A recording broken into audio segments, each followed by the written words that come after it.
Players are disappearing from some of the biggest clubs all over the world. Oscar, Graziano Pele, Gervinho, Ramirez have all gone missing from their respective clubs in a matter of a year.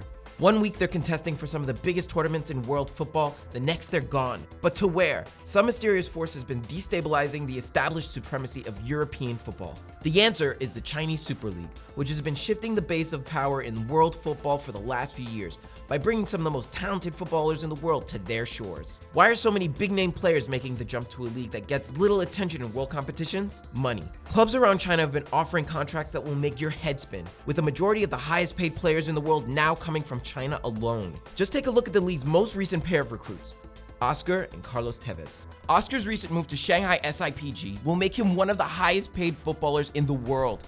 At a staggering £400,000 a week, these wages place him among the likes of Cristiano Ronaldo and Messi.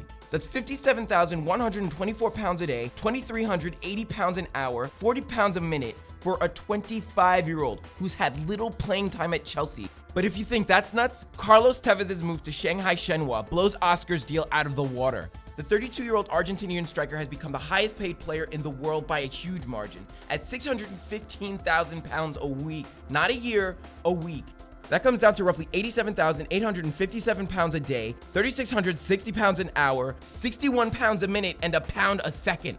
On those wages, Tevez could buy a new Porsche a day, a helicopter a week, an island a month, and still have a ton of money left over. It's reported that this past year, several Chinese clubs have put in bids for the likes of Messi and Ronaldo, with both approaches being shut down by their respective clubs. So why is this happening? Despite not being among the most prestigious football nations, China's president Xi Jinping has vowed to make the nation a football superpower, not just by having the world's best players playing in their leagues, but also investing in the structure of their national team and dumping billions into grassroots soccer, with the plan to create 50,000 specialty football schools, laying the foundation for the Chinese Super League to become the best in the world. All of these big money moves to Asia hasn't made everyone happy. Managers all over Europe are now looking over their shoulders, with player agents trying to move their clients to where they can make the most money.